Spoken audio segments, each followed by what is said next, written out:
My name is Tom Gallagher. I'm the president of the club. The agenda, roughly speaking, is this. We've got a bylaw change that I will get to for a moment.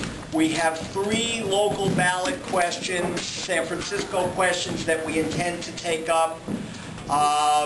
We're supposed to have a representative of the Obama campaign at close to 7:30.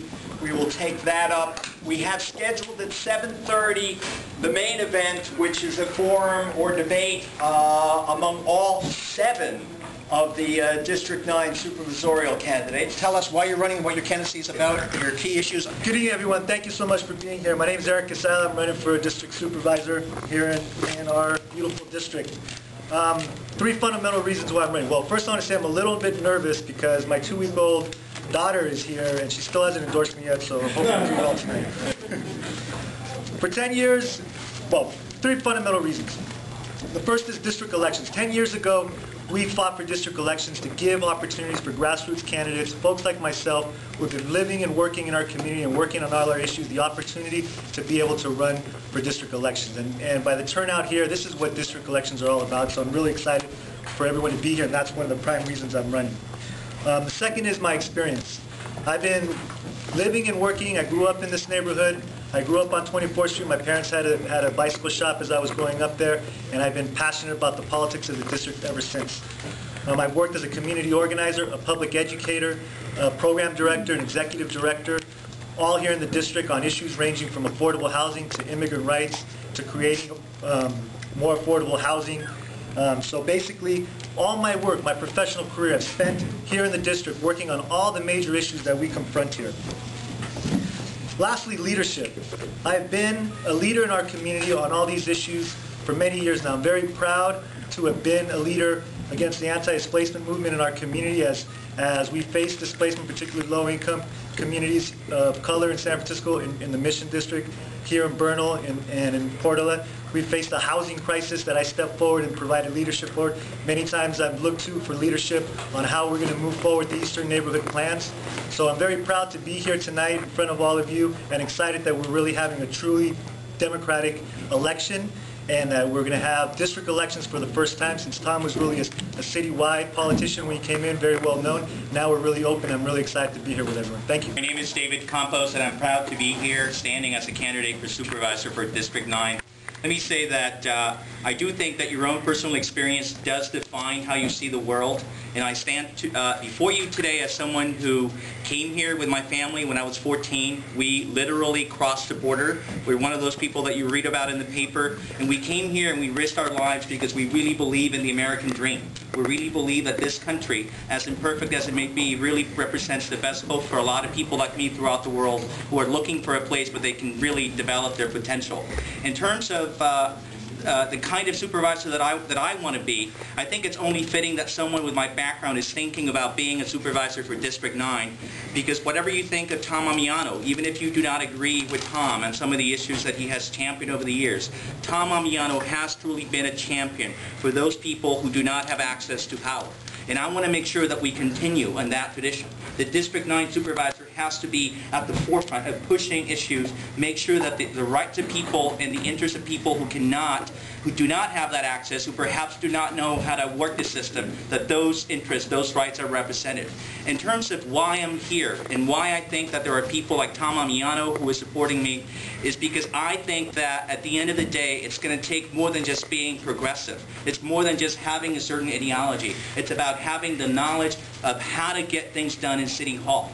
I think that the reason that there are a lot of people in this room who are supportive of my candidacy is because they know that at the end of the day, we're talking about electing a legislator who's going to go in there and from day one hit the ground running to push a progressive agenda for District 9. That's what I will do. I am an attorney who for many years did that, advised elected officials on how to make policy changes happen.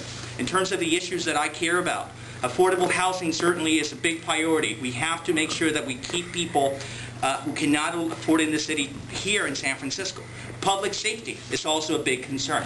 If public safety does not work, if the streets are not safe, a lot of other things are not going to work. And I'm very proud of the fact that as a member of the San Francisco Police Commission, I have delivered for Bernal Heights, I have delivered for the mission in terms of having true, real community policing. I want to deliver as a supervisor. I want to make sure that San Francisco is livable for families, that San Francisco is livable for all people, especially in District 9, because it's the diversity of District 9 that I think makes it the greatest district in this city, and I would be proud to represent it. So thank you very much for your time. I'm Mark Sanchez. I'm the president of the school board. I've been the president for the last 2 years. And I'm really happy to be here because I'm actually a Green. I'm a Green Party member and you're a Democratic club. And that means a lot to me that you're allowing me to be here to speak. It really does mean a lot to me. I'm very privileged to be here. So I actually used to teach at Paul Revere for 3 years before I got on the school board. And so I know this community pretty well. I've lived in the Mission since 1992. And I'm still a public school teacher. I teach at Garfield Elementary School in Redwood City, 8th grade science. Taking a little leave so I can run through this office. So I'm very committed to the public school system, and I think to answer some of your concerns about schools, we've done a lot. We need to do more. I personally think that out of the 70 elementary schools in San Francisco, at least 60 of them are wonderful places to be kids and wonderful places to be teachers. That's a lot more than it was 8 years ago, and we're doing better and better every year. I'm very, very proud to have been the president of the Board of Education last year and this year, and last year bringing on, I think, one of the best superintendents in the country, Carlos Garcia. We ought to all be proud that we have somebody like him who treats the education achievement gap and the fact that many of our students aren't doing well as a civil justice, civil rights issue. And the school board is united behind him. The school board is united for the first time in many, many years. Many of you know that the school board was quite divided as part of that. But it's actually become a place where school board members can work together and get work done. And I think that one of the biggest issues in San Francisco is the fact that supervisors and the mayor oftentimes draw the line in the sand and they dare the other to cross the line. And too often, when you do that, you never get anywhere. Oftentimes, and it doesn't have to be Chris Daly, it doesn't have to be Gerardo Sandoval or Tom Amiano, it can be any one of them. They draw the line, or the mayor draws the line, and we get stuck. And I think that with the work I've done on the school board over the last 2 years especially, but over the 8 years, the course of my tenure on the school board, I have built up the experience to be able to work with many people. I actually don't agree with the mayor on many issues, but he's done a really wonderful job on education issues. So I think I have a relationship built with him, as well as with many of the supervisors, to get the work done.